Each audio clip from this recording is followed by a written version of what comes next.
Welcome জানাচ্ছি easy coding এর পক্ষ থেকে। আমি হাফিজুল ইসলাম। আজকের এই পর্বে আমরা পাইথনের ইন্ডেন্টেশন এরর সম্পর্কে জানব। তো ইন্ডেন্টেশন এরর সম্পর্কে জানার জন্য আমি এটাকে মিনিমাইজ করে আমি এখান থেকে ভিজুয়াল কোড স্টুডিওটাকে ওপেন করে নিচ্ছি।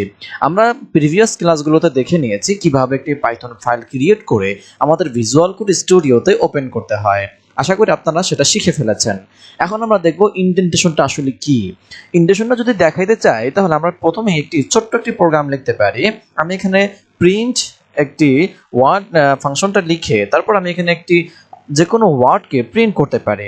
আমি এখানে বলে দিচ্ছি ইজি কোডিং ফাইন, তারপরে আমি এখান থেকে এটাকে রান করে দিচ্ছি। আমরা রান করব এই জায়গাটা থেকে। এই যে চিহ্নটা বা এই সিম্বলটা তখনই আসবে যখন আমরা পাইথন নামে একটি এক্সটেনশন আছে সেটাকে আমরা ইনস্টল করে ফেলবো। ঠিক আছে, আমরা সেটাকে ইনস্টল করলেই কিন্তু এই অপশনটা আমাদের এখানে চলে আসবে। তো সেটা আমি একটু দেখিয়ে নিচ্ছি আপনাদেরকে আমরা কোথা থেকে সেটাকে ইনস্টল করব। আমরা চলে যাব একদম লেফট সাইডে। লেফট সাইডে এই যে একটি অপশন আছে এক্সটেনশন, আমি জুম করে দেখিয়ে দিচ্ছি। এই যে আইকনটি, আমরা এই আইকনের উপরে ক্লিক করে দিব। ক্লিক করার পরে যে সার্চ নামে একটা অপশন আছে আমরা এখানে লিখে ফেলবো পাইথন।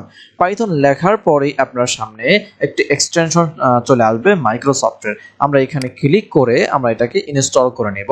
যেহেতু আমার এটা ইনস্টল করা আছে সো এখানে আনইনস্টল দেখাচ্ছে। এখন আমরা এটাকে ইনস্টল করলেই আমার এখানে এই অপশনটি চলে আসবে।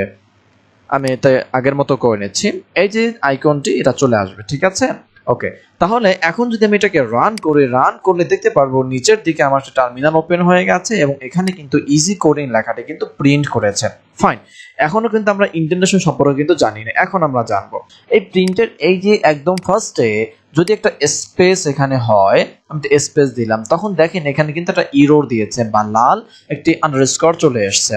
এবং যখন আমার এখানে মাউসটা রেখেছি তখন এখানে কিন্তু বলেছে আনএক্সপেক্টেড ইন্ডেন্টেশন। আমি যখন এটাকে রান করলে কিন্তু আমার এখানে এরর দিয়ে দিয়েছে যে ইন্ডেন্টেশন এরর। ঠিক আছে, এই ইন্ডেন্টেশন মিন্স হচ্ছে যে কোনো একটি স্পেস বা কোনো একটি ট্যাব আকারে কোনো জায়গা নিয়ে নেওয়া। ঠিক আছে, এটাই হচ্ছে একটা ইন্ডেন্টেশন। এখন যেখানে ইন্ডেন্টেশন দরকার আছে সেখানে ইন্ডেন্টেশন দিতে হবে, যেখানে দরকার নাই সেখানে দেওয়া যাবে না। সো দেখেন আমার এখানে যে প্রিন্ট যে লেখাটি আছে বা কোডটি আছে এটা কি একদম শুরু থেকে হওয়ার কথা ছিল, কিন্তু একটি স্পেস পড়ে গেছে। এই স্পেসটি এখানে দেওয়া যাবে না।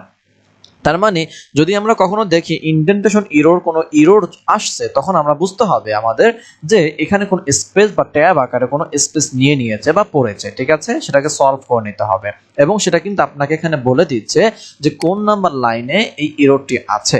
আবার আমি যদি আরেকটা এক্সাম্পল দিই, এখানে মনে করেন আমি এখানে একটি কন্ডিশন দিয়ে নিচ্ছি, ইফ যদি 0 থেকে 5 বড় হয় তাহলে কি হবে। এখানে আমি দিয়ে দিচ্ছি প্রিন্ট, তাহলে তুমি প্রিন্ট করো কাকে। আমি এখন যে কোডিং গুলো করতেছি আপাতত এগুলো বোঝার দরকার নাই, এগুলো আমি ডিটেইল আলোচনা করব নেক্সট স্টেপ বাই স্টেপ। ঠিক আছে, জাস্ট ইন্ডেন্টেশন সম্পর্কটা আমরা একটু ভালো মতো জেনে নিচ্ছি।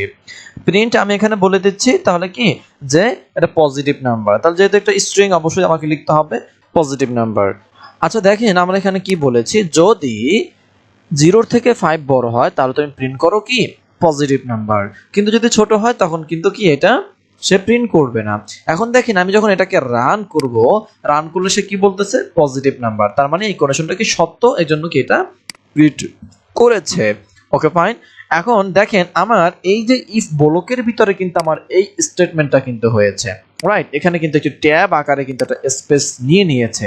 ওকে, কিন্তু যদি এখন আমার এটা কিন্তু সাকসেসফুল ভাবে কিন্তু রান করেছে, যখনই আমি এই স্পেসটাকে এখান থেকে কেটে ফেলবো তখন দেখেন এখানে একটা এরর চলে আসছে। কারণ কি, কারণ হচ্ছে এই যে আমার একটা ইফ ব্লক আছে, এখানে এই ইফ ব্লকের ভিতরে আমার স্টেটমেন্ট দিতে হবে, কোনো স্টেটমেন্ট কিন্তু এখন নেই।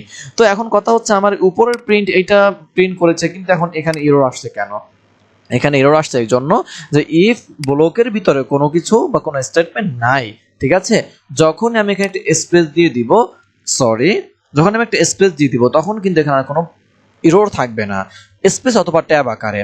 এখন স্পেস আর ট্যাব কোথায় দিতে হবে সেটা আমাদের ব্লক অনুযায়ী সেটা কি আমরা নিয়ে নিতে পারবো। ঠিক আছে, আপনি যদি এখানে এই যে পাশে রাখার পর ইন্টারপ্রেস করেন তখন কিন্তু সেটা সেই পরিমাণের স্পেসটা নিয়ে নিয়েছে। অর্থাৎ এখন এই যে স্পেস আছে তার মানে হচ্ছে ইফ ব্লকের ভিতরে আমার এই স্টেটমেন্টটা আছে, এটাই হচ্ছে ইন্ডেন্টেশন।